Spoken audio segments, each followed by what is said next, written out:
eu te dissesse que esse homem bebia o sangue das vítimas depois de matá-las?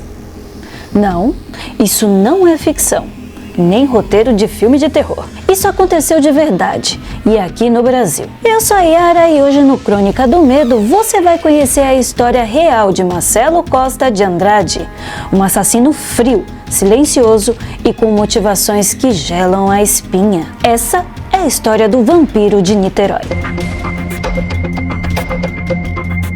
Marcelo nasceu em 1967, em Niterói, no Rio de Janeiro. Desde pequeno, o mundo parecia determinado a quebrá-lo. Cresceu em meio à pobreza, abandono, violência e negligência. Relatos indicam que ele foi abusado sexualmente ainda na infância e nunca teve um lar, nunca teve uma proteção, nunca teve voz.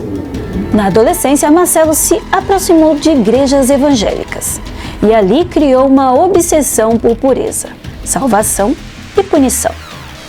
Só que tudo isso foi filtrado por uma mente profundamente perturbada.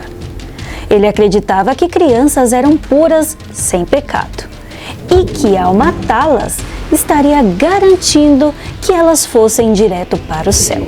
Segundo ele, era uma missão dada por Deus.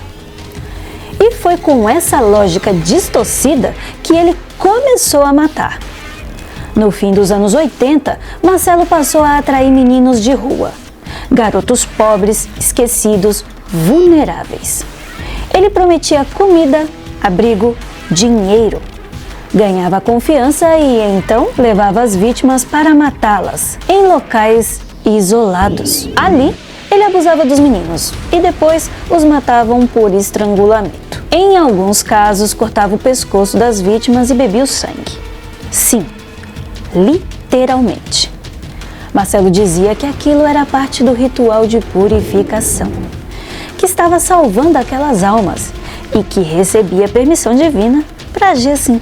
Foram pelo menos 14 meninos assassinados e tudo poderia ter continuado se não fosse por uma criança de 10 anos. Em 1991, Marcelo atraiu 2 irmãos para uma emboscada. Um deles tinha 10 anos, o outro apenas 5. O mais novo foi assassinado. Mas por algum motivo, a criança de 10 anos conseguiu se libertar. O garoto contou tudo. Descreveu o assassino, contou onde estavam, o que tinha acontecido.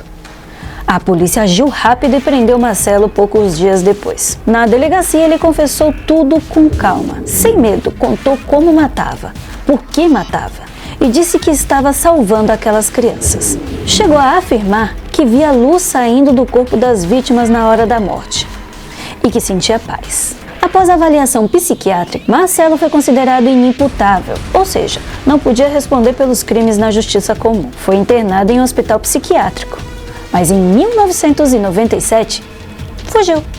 Durante dias, o Rio de Janeiro entrou em pânico. A ideia de que o vampiro de Niterói estava solto nas ruas novamente aterrorizou o país. Felizmente, ele foi recapturado pouco tempo depois e segue até hoje sob custódia do Estado.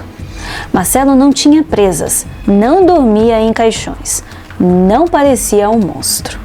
E talvez seja isso que torna sua história ainda mais assustadora. Ele poderia estar ao seu lado no ônibus, no culto, no mercado. Silêncio, cordial, letal. Agora me diz, alguém nasce assim? Ou é o mundo que cria esses monstros? Comenta aqui embaixo, se inscreve no canal se quiser mais histórias reais, sombrias e arrepiantes. E ativa o sininho porque no Crônica do Medo a próxima história pode ser ainda mais perturbadora que essa. A gente se vê no próximo caso. Beijos, fui!